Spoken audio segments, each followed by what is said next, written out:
नमस्कार, स्वागत है आपका हरियाणा न्यूज 24 पर। मैं हूं प्रिंस रामा। रॉकी मित्तल और बीजेपी के प्रदेश अध्यक्ष मोहनलाल बड़ोली से जुड़ा गैंगरेप का मामला, जिसने बीजेपी की जड़ें हिलाने का काम कर दिया था, जिसने बीजेपी की माटी पीट दी थी, अब उसी मामले में एक और बड़ा खुलासा हो गया है। उसी मामले से जुड़ा एक और सनसनीखेज खुलासा हो गया है, जिसने फिर से भाजपा को झकझोरने का काम कर दिया है, फिर से बीजेपी की जड़ें हिलाने का, पसीने छुड़ाने का काम कर दिया है। क्योंकि अब इसी मामले से संबंधित कार्रवाई के अंदर एक और बड़ा भाजपा नेता फंस चुका है, एक और बीजेपी का सांसद रहा नेता उलझ चुका है। इसी को लेकर विस्तार से चर्चा करेंगे और आपको बताएंगे कि वो कौन सा बड़ा भाजपा का नेता है, वो कौन सा भाजपा का नेता है जो सांसद रह चुका और अब रेप केस से जुड़े मामले में भी फंस चुका है, उलझ चुका है, जिसका नाम सामने आ चुका है। आपको बता दें कि हिमाचल पुलिस की तरफ से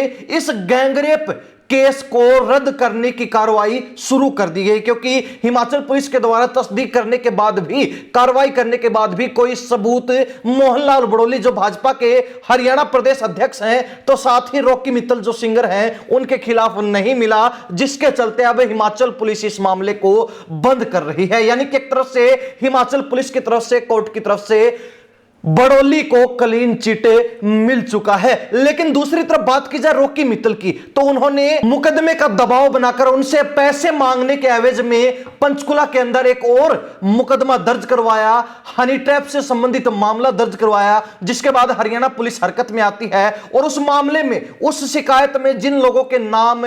दर्ज करवाए गए थे, उनको उठाती है और उनसे पूछताछ की जाती है, जिसमें रॉकी मित्तल ने, अमित बिंदल जो सोनीपत से भाजपा के नेता हैं, तो वहीं इसके अलावा गैंगरेप केस दर्ज करवाने वाली महिला और उसकी सहेली, तीनों को हरियाणा पुलिस के द्वारा पूछताछ के लिए हिरासत में लिया गया था और वहां पर बीजेपी नेता अमित बिंदल के द्वारा बड़ा खुलासा हरियाणा पुलिस के सामने पूछताछ में कर दिया गया है। एक ऐसा खुलासा कर दिया गया है जिसके बाद बीजेपी में हड़कंप मच गया। भाजपा नेता अमित बिंदल, जिनको हरियाणा पुलिस के द्वारा रॉकी मित्तल की शिकायत पर, हनी ट्रैप के मामले पर हिरासत में लिया गया था और पूछताछ में बड़ा खुलासा कर दिया कि बीजेपी के प्रदेश अध्यक्ष मोहनलाल बड़ोली की छवि को खराब करने के लिए, उनको फंसाने के लिए, उनको आगे बढ़ने से रोकने के लिए, तो साथ ही उनके ऊपर दबाव बनाकर और पद छोड़ने के लिए यह पूरा प्लान तैयार किया गया था। यानी कि गैंगरेप जो केस दर्ज करवाया गया था रॉकी मित्तल और मोहनलाल बड़ोली के खिलाफ, वो एक प्लानिंग के तहत, वो एक साजिश के तहत किया गया था। अमित बिंदल ने खुलासा किया है कि जिस दिन मोहनलाल बड़ोली कसौली गए थे, ठीक उसी दिन, उसी समय अमित बिंदल का उन लड़कियों के साथ उसी जगह पर और ठीक उसी होटल में जहां पर बड़ोली रुके थे, ठहरे थे, वहां पर जाना भी उसी प्लानिंग का, उसी साजिश का हिस्सा था। तो साथ ही मोहनलाल बड़ोली और रॉकी मित्तल पर रेप केस दर्ज करवाने और इसके बाद महिलाओं के द्वारा बड़ोली के खिलाफ प्रदर्शन करना भी इसी प्लानिंग का एक हिस्सा था। इसी प्लानिंग के अंदर एक छोटी सी अलग साजिश रची गई थी ताकि बीजेपी के प्रदेश अध्यक्ष मोहनलाल बड़ोली के ऊपर दबाव बनाया जा सके, और दबाव बनेगा तो वो इस्तीफा दे देंगे, अपना पद छोड़ देंगे। सीधे तौर पर कहा जाए, अमित बिंदल ने यह क्लियर कर दिया है हिरासत में पूछताछ के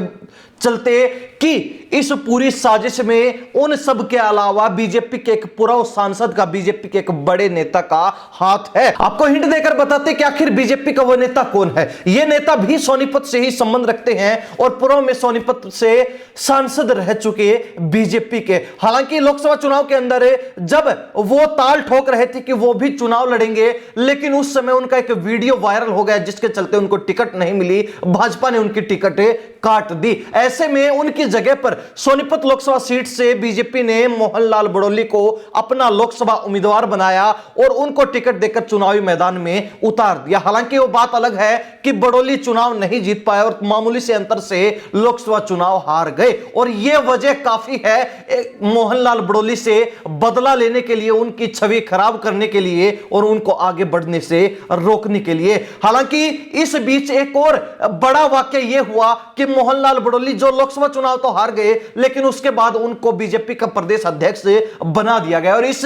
नेता के द्वारा उनकी यह तरक्की सहन नहीं हो पाई, क्योंकि मोहनलाल बड़ोली को उम्मीदवार बनाया गया, जिसके चलते उनकी टिकट कट गई थी। तो ऐसे में उनकी बदले की भावना मोहनलाल बड़ौली की तरक्की को देखते हुए बढ़ती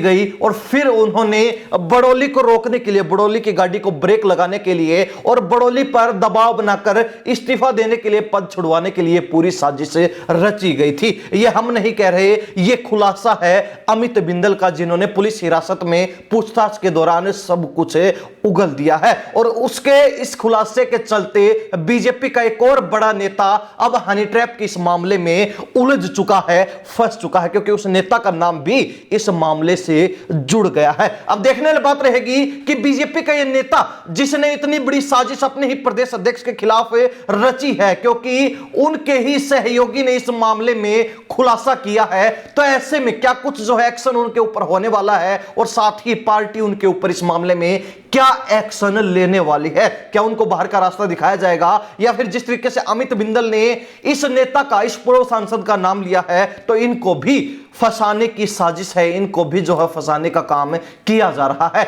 यह भविष्य के गर्भ में है, कुछ दिन के बाद यह भी क्लियर हो जाएगा जब हरियाणा पुलिस की जांच पड़ताल पूरी हो जाएगी। तब तक के लिए हरियाणा प्रदेश की जनता इस बारे में क्या राय रखती है, कमेंट के माध्यम से जरूर लिख दीजिए। इन्हीं सब बातों के साथ में प्रिंस लंबा, हरियाणा न्यूज़ 24। नमस्कार, जय हिंद।